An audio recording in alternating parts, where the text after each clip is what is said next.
Yes, that's Howard Johnson. There's a photo of Johnson. Yeah, this is the kind of build-ups that he did a lot of playing with little cars to propel them down the tracks, because he could set them to run past assemblies, and he could build magnetic assemblies in them. And he didn't always have to have a rotor thing. So he did a lot of things of running down tracks and running them around tracks to try to work out when this is an assembly, for example, where he's trying to set up a continuing series of as the little car comes by with its magnets. These magnets at an angle are steadily firing exchange force pulses. So this thing is, the intention is for it to come by here and get a steady series of kicks on through this gating area. And, you know, he had some success with that. He eventually could get a car to run round and round on the track and keep going. The big problem was the precision with which all this has to be made. It's something that a university could do, or anybody else would put their mind to it, if they would use the precision, if they would turn the young guys loose and let them go and say it ain't perpetual motion, it's okay, go ahead and do it. So any dipole, including a magnetic dipole, is producing an energy flow. It's like a river. There's a steady state energy flow coming out of that dipole. So the problem is, how do you use a steady state energy flow? That's the whole problem. There's no problem in getting the flow of energy from the vacuum. We don't have to rediscover how to extract energy from the vacuum. Charges already do that. Any dipolarity does that and puts out a steady stream of energy. So your question is, what we call a static field, how do I use a static field? And what he was wanting you to see is that he was putting these pulsars all around underneath what's going to run around it, or what's going to run on the track, or whichever, whether he's using a rotating device like a spindle, or whether he's using a track. And the others were different kinds of gates that he was experimenting with. That's what he's wanting to see here. He built the most, over the years and years and years, he built the most astounding sets of complicated nonlinear magnetic assembly build-ups you ever heard of. These are definitely not magnetic, standard type magnetic motor stuff. And he's after the exchange force. Johnson is specifically after that exchange force. He wants to get a pulse of energy that momentarily is about 400 to 500 times as strong as that magnetic field from that magnet, just for a little quick pulse. And he did do it a couple of times. By the way, after that one that he brought down here to Huntsville when I lived near the house and I played with in my kitchen, on my kitchen table so long, T. Henry had a process where you could go out to quartzite sand, good quartzite sand, all these magnetic assemblies, and you could dig yourself up a ton of quartzite sand. $150,000 to $200,000 worth of magnets and magnet assemblies. Only one thing they took that little turntable.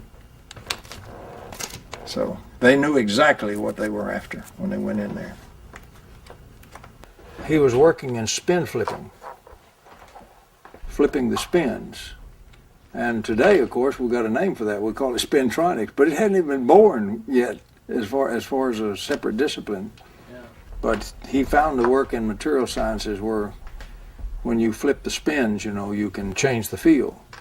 And he immediately said, if I can have two permanent magnet assemblies, and we're coming in here, let's say with a north and south pole attracting. This assembly is a north and this is a south. And as we're coming in here on our rotor, if I can have these magnets just so that as they get very close to each other and influence each other, one of them flips spins and becomes the opposite polarity, he just flips its polarity, then I'll be attracted in here and I'll be repelled out here. In other words, I'll eliminate my back MMF. See, normally I get attracted in here, and I'm gaining acceleration all the time. Boy, I'm getting my shaft turning and cranked and accelerating, powering my load.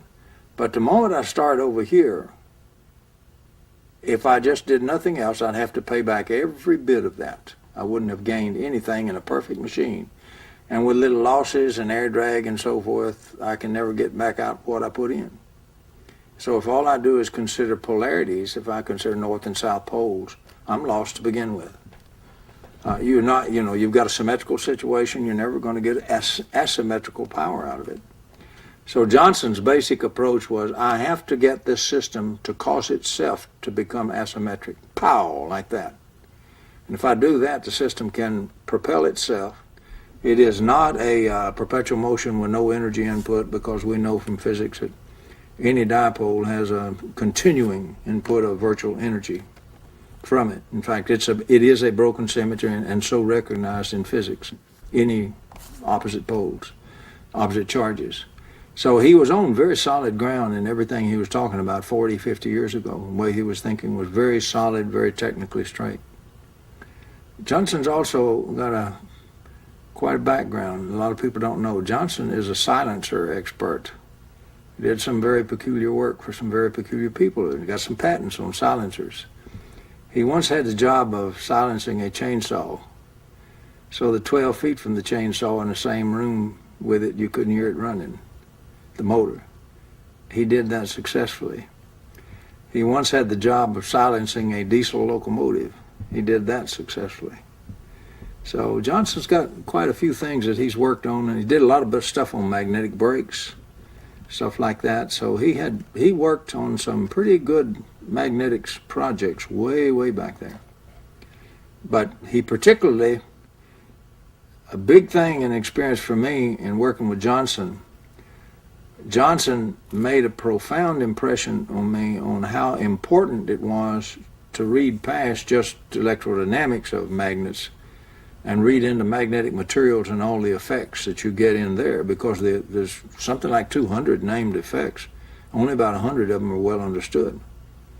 And I didn't really realize that until I met Howard Johnson, and he made me aware there were all kinds of effects in magnetic materials and all that I had never heard of, never studied at all in anything I'd had.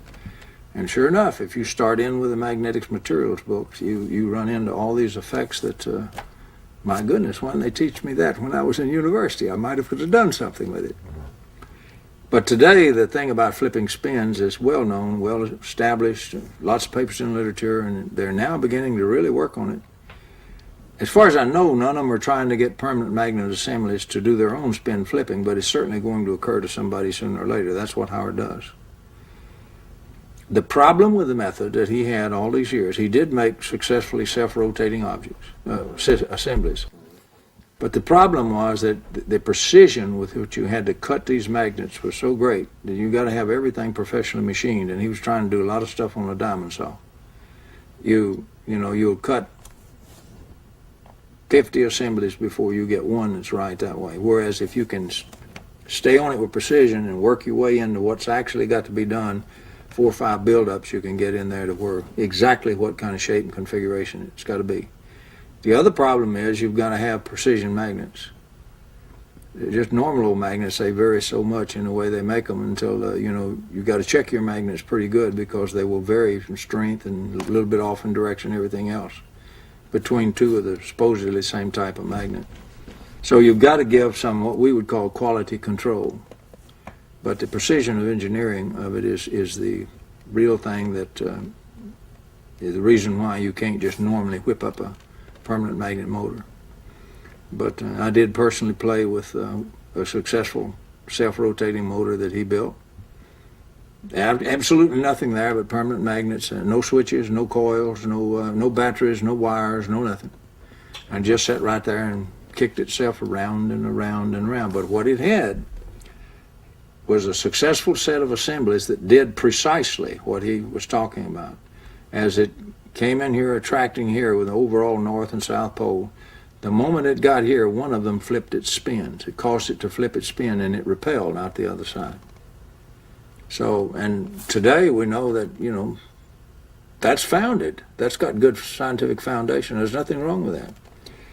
The only thing is, if you want to get where the extra energy comes from once it self-rotates and not be called a perpetual motion nut or something, you've got to show that what you really have is, very precisely, is a non-equilibrium steady-state system, which means there's a steady-state input of energy to your system. Well, with the broken symmetry of opposite charges, a pole is just a magnetic charge, we now have the proof that a magnetic dipole does, in fact, take energy, virtual energy from the vacuum, and does put it out as observable energy. In proper terminology, in thermodynamics, it has to be a non-equilibrium steady state, call it NES, non-equilibrium steady state system. You're not building something that mysteriously creates energy out of nothing. You're building something that takes hopefully a known or demonstrable energy source, has a steady input of energy there, converts it in form to be used by the system you're using, and then furnishes the output. It's really no different in concept, basic concept, than a water wheel sticking in a river.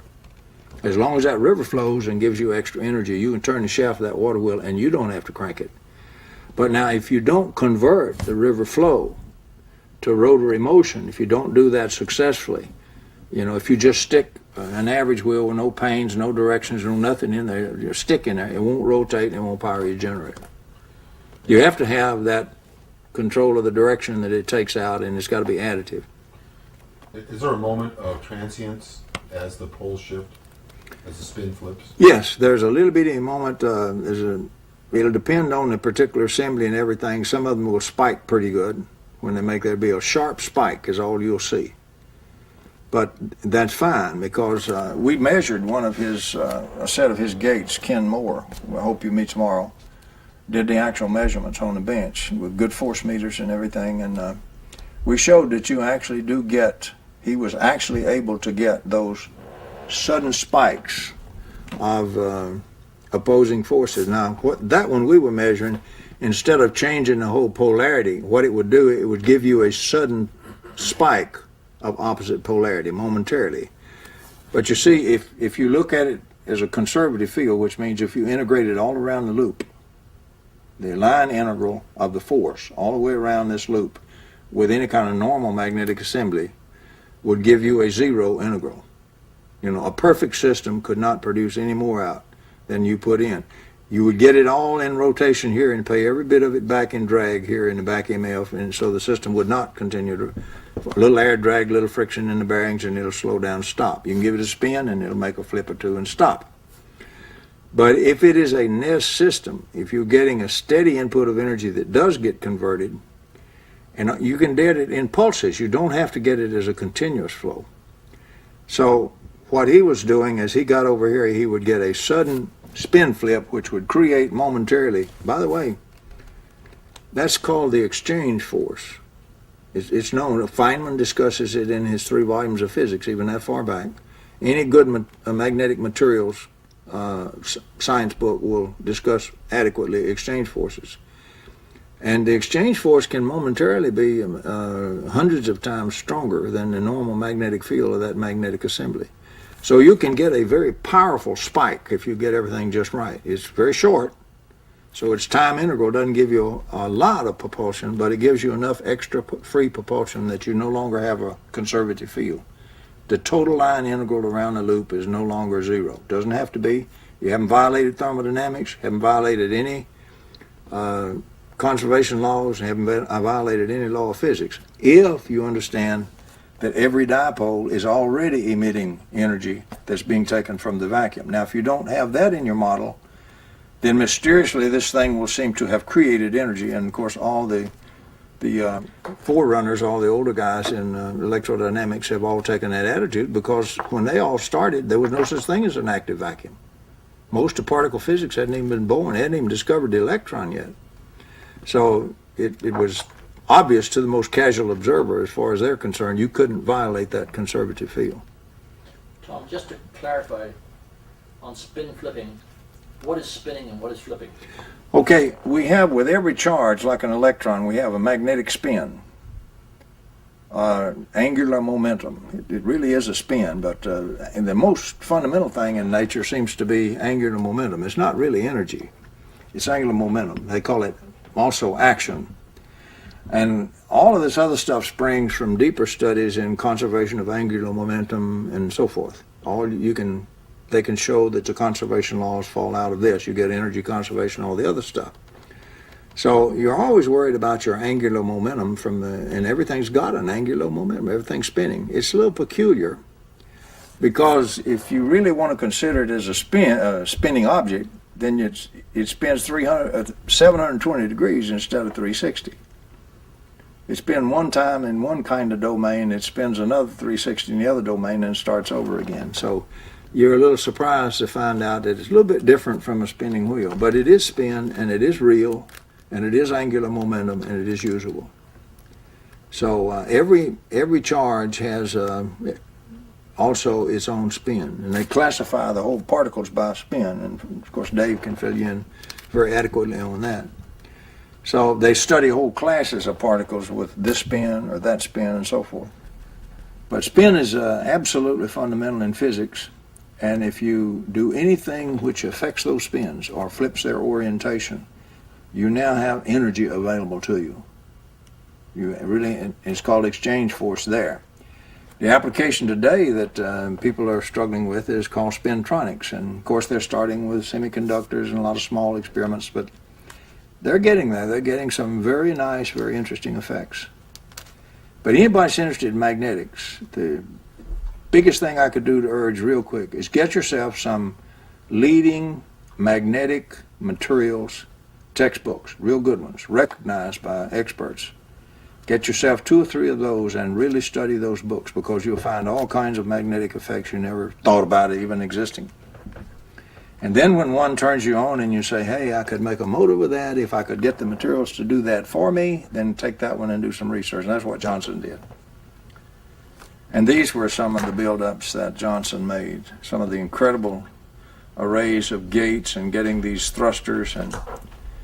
And as you can see, his biggest problem in the whole thing was, for years and years, he couldn't afford all this high-priced precision machining. So he's working now where he does have access to precision machining, and I'm expecting some real beautiful developments out of Howard Johnson. I would like to see that. Howard is, of course, way up there in age. He's been a very stalwart researcher for many, many years, and I really would like to see him completely successful, but while he's still alive. He's a great person, by the way. I might add that too.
Thank you.